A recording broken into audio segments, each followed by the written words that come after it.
Welcome back, everybody. Let's take a break with Stephen Shamus. Good to see you again, Alex.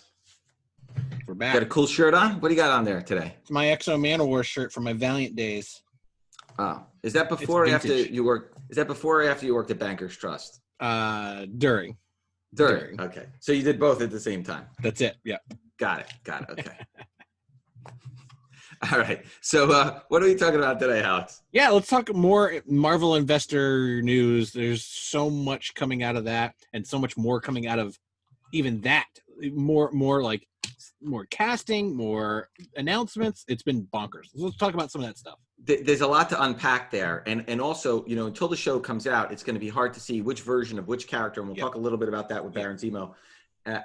Which books people are buying, because even when you talk about Black Knight, it's the Dane Whitman Black Knight, so you don't want to get fooled into buying the wrong book, right? Yeah, Peacemaker, right? Which version are you talking about? Okay, great.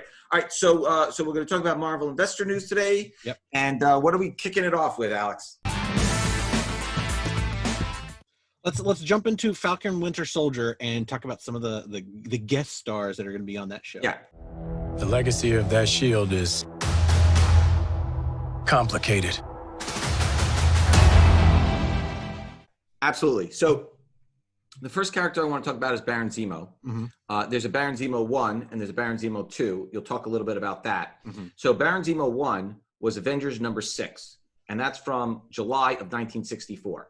Okay, so that's almost a 60-year-old book. So that's a very, very old book. It's impossible to find in high grade. You're going to pay a lot of money for high grade versions.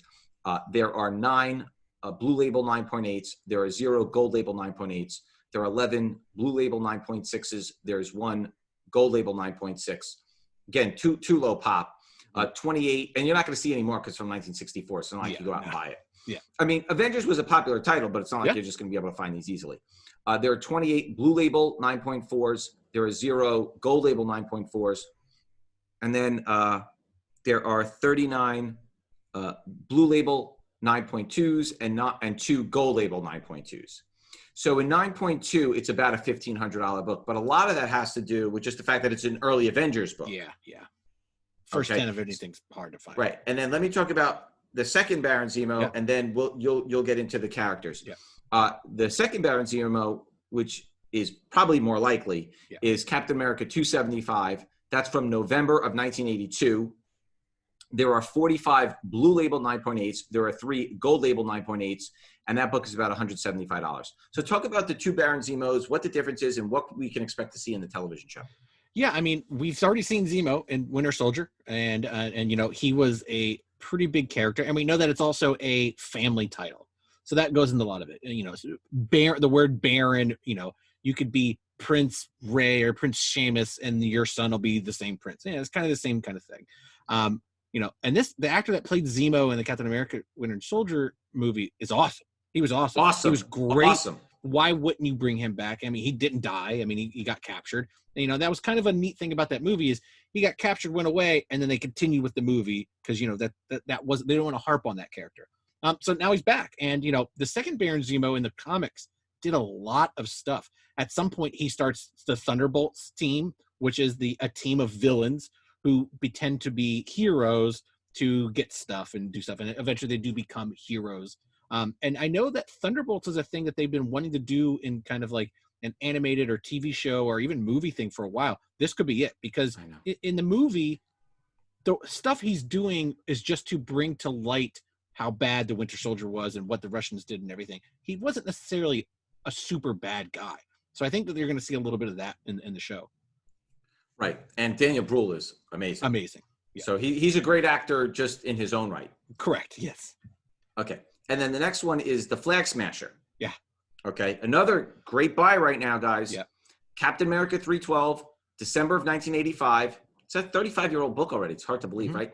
There are 7 blue label 9.8s. There's 1 gold label 9.8. So you can't really talk about the price on those. Right. They sell for about $150 in 9.6.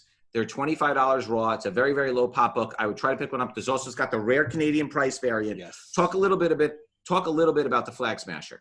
Yeah, I mean, pretty easy. He's the anti-Captain America. He is anti-patriotism. He is anti everything about the establishment. And what a easy, fun, and great character to bring into Captain America Winter Soldier, to just kind of give you the anti kind of not the same anti as you see with like the other kind of Captain America villains, but funny, easy villain. And this is a cool one. And again, if they continue with him in the character right now, $125 for that low grade, that lower than 9.8, that's not bad. Yeah, that's grading cost. I think you try to get a good book and get a good raw copy, $25, maybe get it pressed. Yeah, and try your luck with that. Yeah. All right, cool. All right, so what's next on our list from the Marvel investors? Yeah, let's talk Miss Marvel. Right. So again, another character that was announced was Cameron. Yep. And first appeared in Ms. Marvel number 13, May of 2015. So it's 5 years old. There are only 10 Blue Label 9.8s. There's only one Gold Label 9.8. So there's no pop on it. It's a $25 to $40 raw book. Ms. Marvel had a decent sized print run at the time. Mm-hmm. So I'm not going to say that it's a rare book, but I think you could probably still find those in back issue boxes for a few bucks if you look hard enough. Totally. So talk a little bit about Cameron and the series and whatnot. Yeah, I mean, this is a character that was brought in a little bit later. In the book, he is a really good friend of Kamala, and they were, kind of went like the first issue was kind of like them going on a date and reminiscing and all that stuff.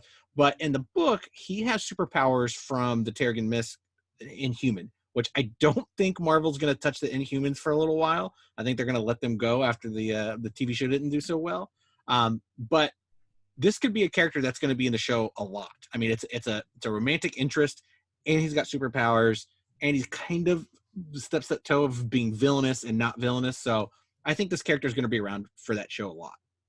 Right. So that's a good one, guys. We're talking about the TV shows here. Yeah. We're talking about the main characters, and what happens is once these shows hit the air and people see Adams, right now, Adam Smasher is going to be in it, but then all of a sudden, the show comes out, and then everyone goes, I'm sorry, Flag Smasher.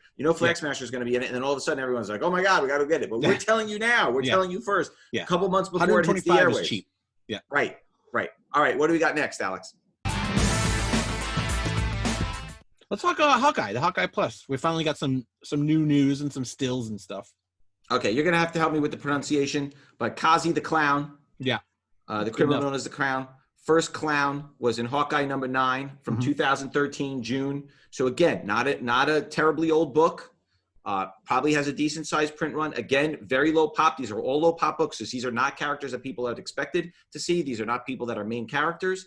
But all of a sudden now they're pulling these villains out, and boom, it's going crazy. Yeah. So First Clown, there are 18 Blue Label 9.8s. There are 6 Gold Label 9.8s. It's about $125 book in 9.8, but it's very, very low pop. You could expect to pay more than that. On the newsstand, they did a newsstand version, obviously, and that book raw is $150. There was a second print on Hawkeye number 9. That came out in July of 2013.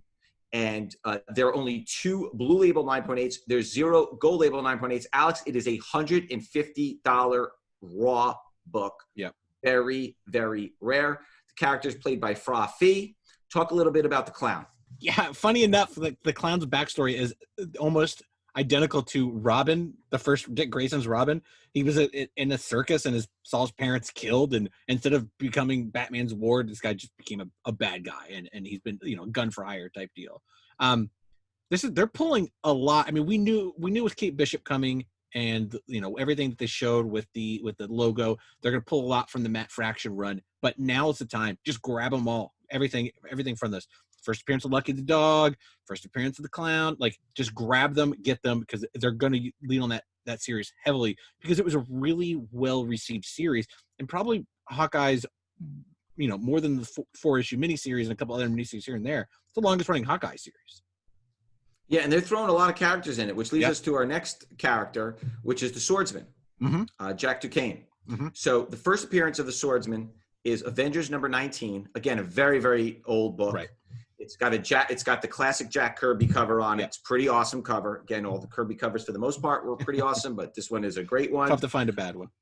Yeah, that's true. August of 1965, so it's a it's a 55-year-old book already. Jesus. There are 4 Blue Label 9.8s. There's no point in talking about gold labels. There are 16 9.6 blue labels. There are 33 9.4 blue labels, and there are 42 9.2 blue labels. We'll talk about the 8.5, which is around $500. Again, not a bad buy, not a bad price for something from 1965 and 8.5. That book is going to continue to climb, obviously, once the series comes out. The other book that I want to talk about, The Swordsman, is Avengers 114, because it's a classic cover. Yeah. It's a great cover. And it's when the Swordsman joins the Avengers. So it's a really, really good cover. It's a very striking pose. It's more attainable, too. It came out in August of 1973. So it was 8 years after the first appearance. There are 11. We're only talking about blue labels here. Yeah. There are 11 blue label 9.8s. There's 29 blue label 9.6s. There are 29 blue label 9.4s. And there are 21 blue label 9.2s. The last 9.8 sold for $430. That is an absolute steal for the Swordsman. Yeah. Talk a little bit about the Swordsman and Jack Duquesne. Yeah, I mean, the Swordsman, when you talk about Hawkeye in the comics and the Swordsman, they kind of go hand in hand. They both trained together. They were both villains in the beginning, and they both became heroes, and they both joined the Avengers. But when you're talking about Hawkeye, I mean, this will be a fun, is it a villain? Is he a best friend? Is it someone from Clint's past? Is he going to come help them? This is a cool, villain / hero comeback story. Are we going to know that Hawkeye was a bad guy in the past? Is this where we get that information? So it's fun to know that this stuff's coming in and Swordsman's coming in. He's a right, fun, and we don't know. And we don't know what the show is going to bring yet. Like right. That's the whole fun of it all. Yeah. Right. Okay. Cool. All right. The next character from the show, Echo. Yep. Maya Lopez is deaf, and we'll talk a little bit about that too. The importance of that. So that was Daredevil Volume 2, number 9 from 1999. It's 21-year-old book already. That book had a decent print run, by the way. Yeah. Those Daredevil books had decent print runs on them. They're not impossible to find. It's a David Mack cover. The David Mack run covers on Daredevils are absolutely awesome. I actually was able to pick one up from David at our New Orleans show back in the day. David is the Daredevil artist. To me, he's preeminent modern era Daredevil artist. His work on Daredevil was incredible. So Daredevil Volume 2, number 9, December of 1999. There are 156 blue label 9.8s. There are 21 gold label 9.8s. That's over $200 book, but it's been escalating lately. Yeah. Her second appearance in March of 2000 was issue number 10, the following issue. Also gave you the origin of Maya Lopez Echo, and she was on the cover. Yeah. And it's a great cover. That's the other thing with the cover. It's a great cover. There are 16 blue label 9.8s. There are 6 gold label 9.8s. It's such a low pop book. You can't find it. It's about a $50 to $60 raw book right now. Then issue number 11, the following issue, also came out March of 2000, is the first appearance of Echo as Echo. Right. The superhero. And the cover. And there are 15 blue label 9.8s. There are 5 gold label 9.8s. It's about a $150 book right now. It's going up, up, up. Played by Alaqua Cox. And talk a little bit about the Echo character and the importance of the character. Yeah, like I said, I mean, one of the first, other than Daredevil, is blind, Echo's deaf. So she is a character created by David Mack. Those David Mack Daredevil, that Daredevil series started with Kevin Smith, and then Brian Michael Bendis had it forever, and then Ed Brubaker had it forever. It was that whole run is solid. This was a little break in it where it was David Mack just kind of doing his own thing, creating Echo. But this is a very interesting thing for them to bring definitely a Daredevil side character. This is a B character for modern Daredevil. This is someone that's been in those books, mainly the Daredevil books, since the inception. So to bring that character into the Hawkeye series is very interesting. Right. So I think it's going to latch on. I think all these characters are going to latch on. I think we got to be really, really smart about this, guys. Yep. Okay, that brings us to the time of the show, Alex, where we give you your shot. So let's go. It's Alex's pick of the week. Alex, what do you got for us? I fell into a deep and dark hole recently because I was in a couple Targets. There is a company called Mini Brands that's out. They make mini versions of brand name things. So like the first couple waves are like little mini Pringles cans, little Old Bay, little McCormick peppers, and it's Never heard of that. exactly they're stocking stuffer type things. They're just little mystery boxes. You get them, and they come with like these mini brands. I've seen them before, but I was never really interested until he started coming out with toy mini brands. So now you can get a little tiny versions of SpongeBob toys, Avatar: The Last Airbender, Ninja Turtles, and these are toys that were made regular size, and they've scaled them down into these mini brands. And there's like 100 or so different kinds, and there's metal ones and gold ones, and it's a terrible collecting. I gotta have them all. Or I just need these, and they're super, super cool. I think you get like, it's like $7. You get 5 different ones. All right, make sure you show them on the screen for the fans. Yeah, they're going to be, I'm going to put them all over the place, but they're really cool. I mean, I'm a big toy guy, so getting a Leonardo mask that is, could only fit on my pinky, but has the packaging and everything like that on it, it's really cool. They're amazing. Interesting. Okay, cool. Very good. Okay, so what do we got next, Alex? Shang-Chi, which I am so excited about this movie, and it should be amazing. The cast so this is not your Iron Man's Mandarin, by the way. No. Okay. The Mahatma Gandhi Mandarin. It's not that one. Okay, good. Tales of Suspense number 50, 1964. Very, very old book. Yes. So we're going to talk about some of the just blue labels. We'll talk about some of the middle or lower grades. First Mandarin. I believe Marvel has announced it's not going to be the Mandarin that you saw in Iron Man. It's not going to be the fake out, right? Right. Okay. And so there are 2 Blue Label 9.8s. There are 7 Blue Label 9.6s. There are 12 Blue Label 9.4s. There are 14 Blue Label 9.2s.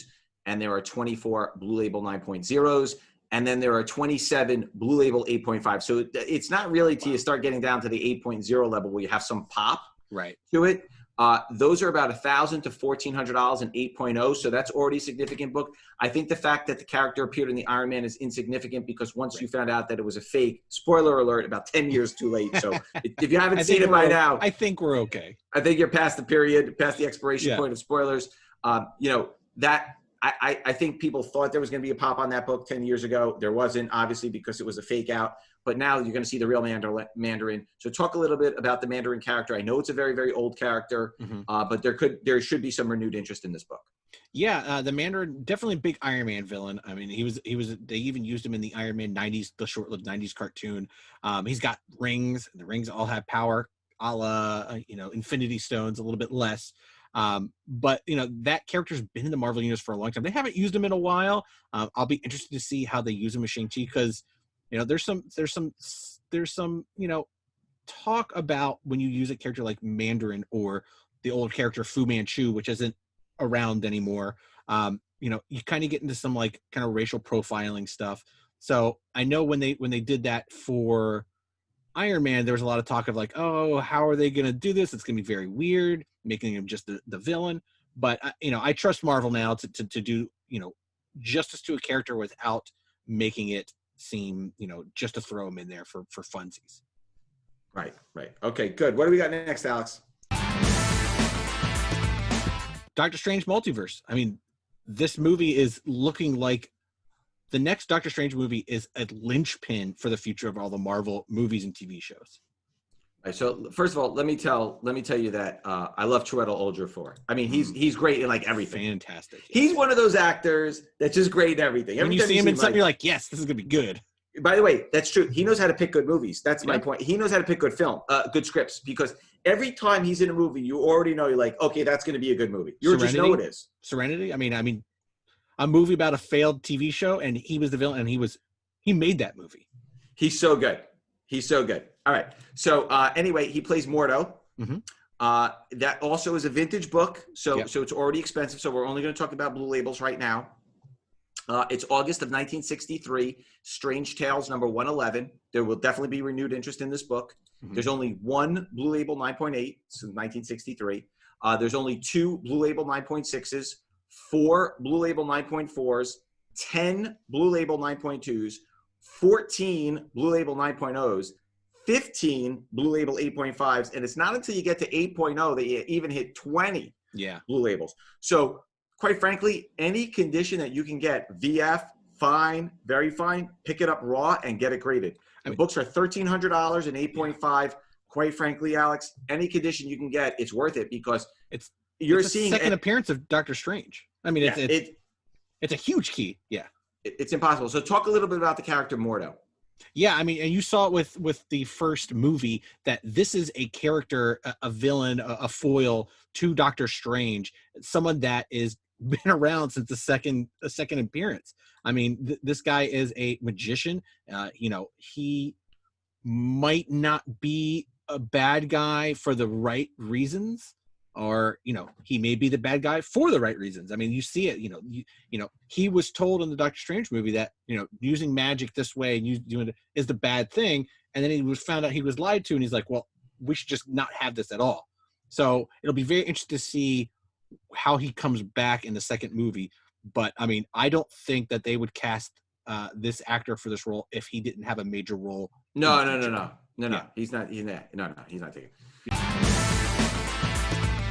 Yeah. So the next book, the clips are out. Mahashar Ali is ridiculously awesome. Another guy. Did you see Green Book, by the way? No. Yeah. Oh my God. He's so good. Like him and Vigo. Vigo's another one who's so great. When is Vigo going to be in a Marvel film, by the way? Everybody's gonna get their turn. I mean, Vigo. Can you imagine Vigo as any villain in the Marvel universe? Anything. I mean, you could almost picture him as anybody. Yes. Take your pick, whichever character you want. So Mahashar Ali is Blade. Yes. Obviously, that movie's going to be huge. Wesley Snipes was great as Blade, by the way.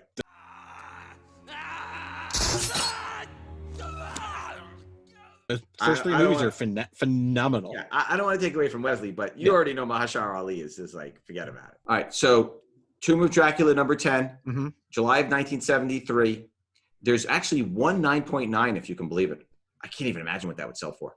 There are 46 blue label 9.8s. There are 2 gold label 9.8s. There are 113 blue label 9.6s. There are 5 gold label 9.6s. We're going to talk about some of the lower grades because in those grades, the books sell for thousands and thousands and thousands of dollars. It's not realistic. A book that you should be looking at about 8.5 is about a $1,400 book. That's probably kind of the price ranges you should be looking at for that book. That book still has room to move. Look, that book is the first appearance of Blade. Blade is the one that started it all for Marvel back in the day. Yep. And I think because there's been such a lag between the Wesley Snipes and the Mahashar Ali film series, but Mahashar Ali is going to be unbelievable because he's another guy who's just unbelievable in everything. Yeah, exactly. So talk a little bit about the Blade character, Alex, and why it's been around for so long, and why were they able to do the Wesley Snipes movies, and now they're able to do the Mahashar Ali films. Yeah, I mean, Blade, the movies, when they were coming out, I definitely knew Blade was a comic book character, but even in my younger days, I would never read Tomb of Dracula. I didn't really read Blade comic books. But the perfect part about Blade is he's half vampire. He's a vampire killer. That's it. That's all you need to know. There's no crazy backstory. There's no like, oh, his costume's got to look like this. Like, as long as he's in a leather jacket at some point in the movie, it's good to go. It's very easy to do a character that doesn't have a lot of baggage. And the Wesley Snipes movies, I mean, talk about hits. I mean, that was phenomenal. They came out. I mean, with those, you were able to get money to make Iron Man. Nobody knew who Blade was. Now, comic book readers, unless you were really, really into it, might not know who Blade was. Right. And as a stepping stone, that's where Jon Favreau was able to make Iron Man. No one knew who Iron Man was that wasn't a comic book reader. Right. All right. What's our final topic for today, Alex? Captain Marvel 2. Captain Marvel 2. Right. So they mentioned that Monica Rambeau is definitely going to be in the film. So there's actually a very interesting cover to her first appearance. Yeah. It's a very, very popular book. So Amazing Spider-Man Annual number 16. It's a John Romita Sr. and Jr. combo cover. 1982 it came out. First Monica Rambeau. There are 200 blue label 9.8s.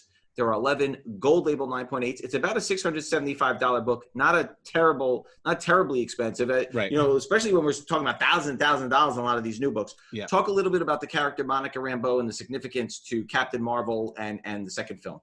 Yeah, I mean, as a character in the comic books, her as Captain Marvel has been around for a very long time. She's dipped in and out with new powers. They've given her 3 different monikers, Photon and some other stuff. Most recently, she's back to being, a Captain Marvel and then taking another name. Like, she's kind of gone all over the place. But when you saw Captain Marvel 1 and you saw Rambo, I mean, even the trailers, you saw the last name on the jet.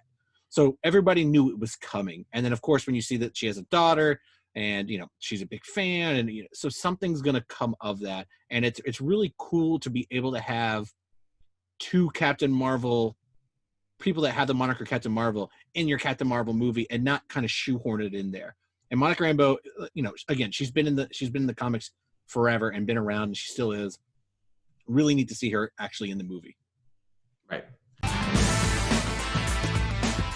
All right, great, Alex. That wraps up another show for us. And by the way, all this stuff is very, very exciting. If anybody has any questions, comments, stuff that you want to talk about, we're going to circle back to more Marvel stuff.